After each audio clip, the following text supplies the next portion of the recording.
Hello, Internet. Matthew here, and welcome to Whiteboard Hero, the show where I bring you an expert in a thing, and they teach you about the thing. I'm here with the lovely and splendiferous Portia Ingram, Hello, everyone. Author of How to Survive Your 20s, little shameless plug, The Helpful Planner, and The Helpful Planner Kids. So, today, she's going to be teaching you about... planning. Oh, funny. Take it away, darling. Come on, guys. Nobody Don't you likes to love plan. So I might be the one in a maybe a couple thousand people that actually loves planning. Like, that's just how my brain works. Mm-hmm. But I understand that there are people that do not like planning, and maybe it's because they just like going with the flow, or it's just not a strong suit of theirs. Mm-hmm. And so, that's my thing where I've come to this conclusion that, some of us are planners, some of us aren't.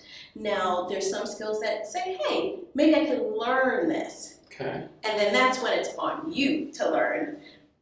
A lot of pressure. Just a little bit. But at the same time, I will say that, having compassion, you have to understand how you learn and why some people fail to plan. Okay. And that's what I want to talk to you guys about. Okay, start with that one. Perfecto. So, there was a wonderful article by Vox magazine online, and they were talking about why so many people are bad planners. Mm-hmm. And there's really this, it wasn't really a scientific article, it was just literally like people fail to connect with their future selves. So lack of empathy. Yeah, a lack of empathy, but a lack of empathy for yourself. For yourself.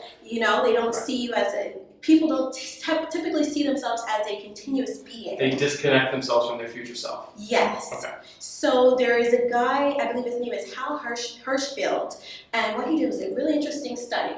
So what Hal studied was how, according to, there was an age group, and he's actually a marketing guy. So he was like, I'm curious about people's identity and how they're connected and how it's related to how much they save for their retirement. Okay. Follow me here. Okay. So what he did, he made groups of people and he made these circles. I'm just going to do these two and these two.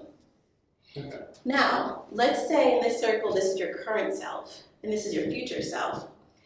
People that touch this as what they felt identified, they related to them, is they actually save less money because they didn't feel like these guys had anything to do with each other. They didn't see the continuity between their current self, this one, and their future selves. Whereas people that had actually saved more ended up touching this circle when asked to describe how they felt about themselves. So they kind of lived congruently. Exactly. That's a big word, write that down. These guys ended up saving more money. And it all came from the realization that you today, you're still the you tomorrow. There's so many possibilities as to that you will be. And that comes from decisions and experiences. But once you keep in mind that you have a future, that's the first part. You have a future. That's when people have more thoughtfulness towards planning. So thank Hal for that illustration. Well, if he's a marketing guy, he's got to be awesome. Yes. And so I guess going to the next thing is that now that we got this down, and I hope you guys feel connected to yourselves. Well, that's going to take some time. So is it more, now, let me ask you, I'm going to keep you here for a second. Okay. Was it more of a psychological thing? Was it a life experience thing that people just never found a connection to their future selves? Did he go into that much detail, do you know? From what I could tell, he didn't really dive into that much detail. He was looking more for the what than the why. Yes. Okay. Yeah.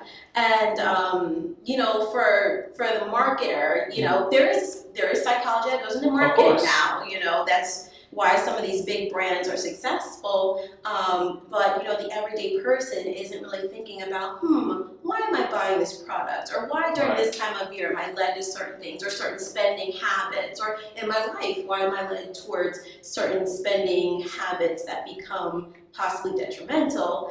And a lot of that comes down to your sense of self, your sense of continuity, that perception of, is there a future you? And really being present with yourself. Oh. Okay. Yeah. We're gonna cut the segment here because that got deep really quick.